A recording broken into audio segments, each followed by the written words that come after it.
Buenas tardes, como siempre digo, ciudadanos, ciudadanas, señorías, y esta tarde especialmente a los señores banqueros. Vamos a ver. Pensaba preguntarles o pedirles que levantara la mano quien supiera algo del IRPH, pero vamos a dejarlo porque no, nadie sabe nada. Yo sí, yo soy experto en esto, mucho experto. Muy bien la PNL, sabiendo que a mí no me gustan, porque toca la caja de Pandora del asunto en donde estamos, jodidos por los bancos. Voy a explicarles por qué el índice es ilegal, las operaciones del índice son delito y todo el sistema al respecto de los tipos variables de interés en los préstamos hipotecarios que pagan los ciudadanos y las administraciones son un auténtico crimen. Y no es porque yo lo diga que sea un exagerado. El Departamento de Justicia norteamericano, con el fiscal general a la cabeza, firmó en el año 2012 un acuerdo para evitar que el presidente de Barclays Bank, el señor Diamond, fuera a la cárcel. Barclays Bank pagó 560 millones de euros de sanción. La bolsa, el controlador de servicios de bolsa londinense, pactó la misma sanción con Barclays en el año 2013 y le puso también 80 millones de libras. Y en el año 2014, fruto de una iniciativa personal y acompañado por un grupo magnífico de abogados de aquí de Sevilla y de Barcelona, conseguimos que la Comisión de Competencia de la Unión Europea impusiera una multa de 5.000 millones de euros a 8 bancos, señores, esto es una decisión de 4 de diciembre de 2014, que reconocieron que habían manipulado todos los índices. Esto, en nuestro Código Penal, está penado como manipulación de mercado. Y se pueden imponer penas de hasta 20 años. Bien, veamos lo que se ha dicho ahora y tratemos de explicar a los ciudadanos qué pasa.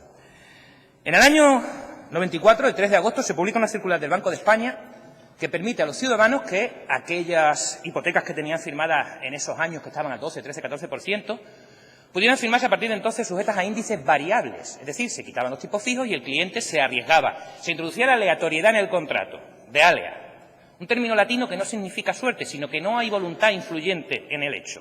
Que ninguna de las partes interviene, que se someten a la suerte.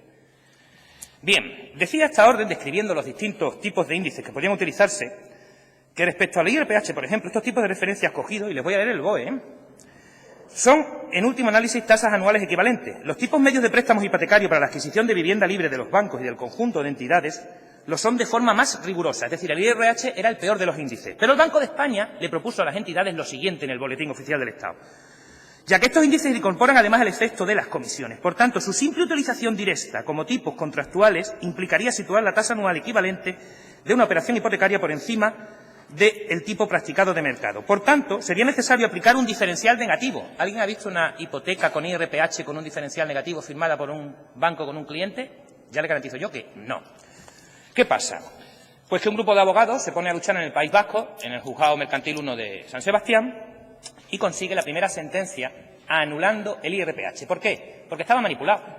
Sí, era comprensible. Si el mismo Boletín Oficial del Estado describía qué era el IRPH cajas, el IRPH entidades, no sé si se verá, a ver si realización puede, daba una formulita y decía cómo debía de calcularse. Y hablaba de los tipos ponderados, en volumen de préstamo firmado, en volumen bancario utilizado, etcétera.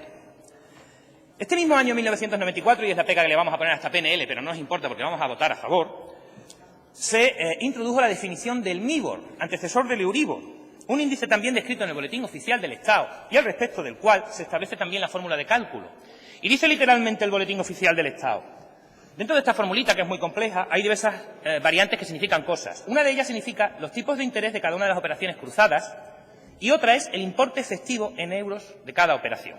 Bien, se supone que el IRPH era el tipo medio de los préstamos firmados por cada banco o caja cada mes y eso se mandaba a la Dirección General de Notarios o al Banco de España. Era un tipo siempre más alto que el Euribor porque, claro, cogía todo el conjunto de préstamos que firmaban los clientes y eso incluía préstamos firmados con Euribor o préstamos firmados también con IRPH más los diferenciales y las comisiones. Cuando se inicia esta aventura judicial y los jueces ni siquiera entran en si el IRPH ha sido manipulado, sino que aplican también esa misma circular del año 1994 que dice que son índices oficiales los que yo publico, pero que cumplan un requisito esencial, que cuando se trate de préstamos a los que se refiere el artículo 6 de la Orden sobre préstamos hipotecarios para vivienda, únicamente podrán ser utilizados estos índices, aquellos que no dependan exclusivamente de la propia entidad de crédito, ni sean susceptibles de influencia por ella en virtud de acuerdos o prácticas conscientemente paralelas. ¿Qué dijeron los jueces o qué están diciendo los jueces con respecto al IRPH? Señor Alba, los jueces que entienden. Del IRPH no saben la mayoría de los jueces, y ya se lo digo yo, y me quedo tan pancho. Pues están diciendo que, efectivamente, una vez que has demostrado el nivel de influencia de cada banco en el conjunto del sistema de IRPH, el banco no advirtió al cliente que iba a influenciar en el índice. Y un juzgado de Burgos llegó y preguntó en el año 2014 al Banco de España que si le podía dar los datos para la trazabilidad. A eso se refiere la PNL, podrán haberla leído los señores diputados. ¿Y qué contesta el Banco de España al juzgado? No, mire usted, es que esto es secreto. Secreto, literalmente, la respuesta del juzgado dice es secreto, no puedo darle datos. Claro, el juez se carga el contrato, la cláusula tercera bis de las hipotecas, y le dice a la Cucha, en este caso, que le devuelva al demandante todo el dinero que le ha cobrado en concepto de intereses en ese préstamo y que ese préstamo se ha quedado con interés cero, que es lo que dice la ley. Los préstamos no tienen naturalmente intereses, solo si se pactan. Así que un juez se carga el tipo de interés en un contrato y el contrato sigue tan campante. Claro, ¿qué pasa?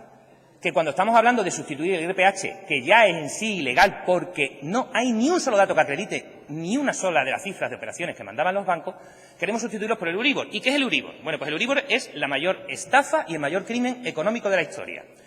Decía la ley, como ha leído la señora Alba, que era el tipo medio de los préstamos a un año que se hacían los bancos entre sí en el continente. Y un día se nos ocurrió preguntar, bueno, ¿me puede dar una copia de la transferencia que vea el dinero de un sitio a otro?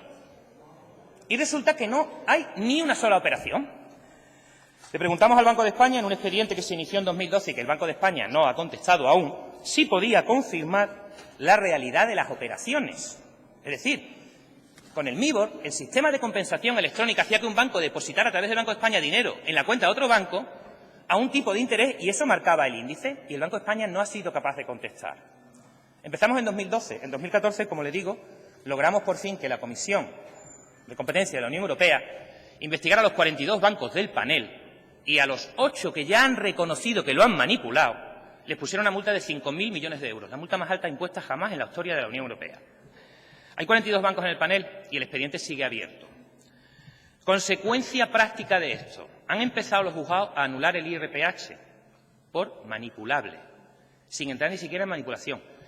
Y el reglamento del funcionamiento de la Comisión Europea dice que cuando hay una decisión, y esta resolución de la Comisión Europea es una decisión, y les recuerdo a sus señorías que las fuentes del derecho comunitario son, las fuentes del derecho son el reglamento, la directiva, las decisiones y la jurisprudencia del Tribunal de Justicia de la Unión Europea, dice el artículo 16 de su reglamento que ningún tribunal de ningún Estado miembro puede contradecir en ninguna de sus resoluciones a una resolución de la Comisión en materia de competencia.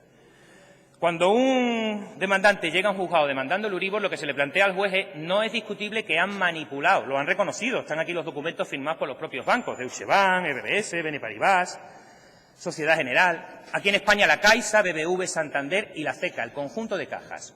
Todos los préstamos están afectados por esta auténtica barbaridad. La cláusula de Euribor era simple, no tenía ningún mal que le afectara en su transparencia, ni era compleja. Oiga, si yo la leo y la entiendo, ¿qué ha pasado? Que los bancos han estafado a todo el mundo, no la han cumplido. Y eso ha significado que en 2009, cuando los tipos de interés subieron del 2 al 5% y muchas familias habían contratado hipotecas en los años 2003, 4 y 5 y 6 y tenían sistema de amortización francés, y pagaban a lo mejor 600 euros de cuota, 200 eran de capital en esos momentos y 400 de intereses. Y cuando los tipos se subieron al 5% porque le dio la gana a los bancos, sin cumplir las reglas, esas familias tuvieron que empezar a pagar 1.000 euros de cuota. Y perdieron sus casas, perdieron sus salarios, le embargaron, es decir, los machacaron. Y eso mismo se le ha hecho también a las administraciones públicas, porque también tienen miles de millones contratados con Euribor. Dicen, hombre, pero es que ahora el índice está a cero o en negativo. Claro, porque los bancos emitieron, después de recaudar todo ese dinero ilegalmente de sus deudores, un montón de deuda, convirtiéndose ellos a su vez en deudores con los bonos, obligaciones y todo el papel que lanzaron al mercado. Y como manipulan el índice, ahora mismo lo tienen en negativo. ¿Ustedes se creen que los bancos por la mañana se están prestando dinero a pérdida? No.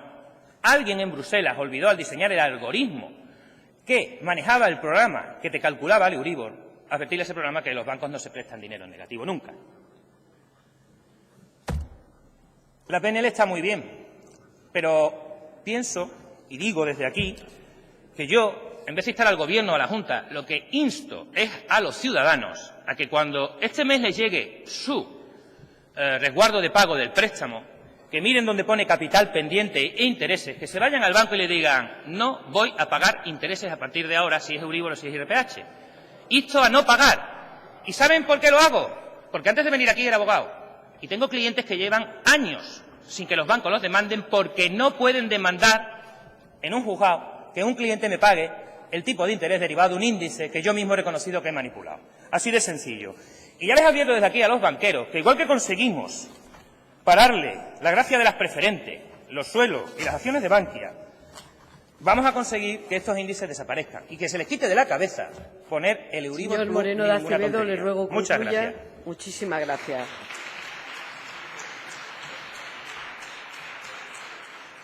Es el turno del Grupo Popular Andaluz. Interviene en su nombre su diputado, el señor Saldaña.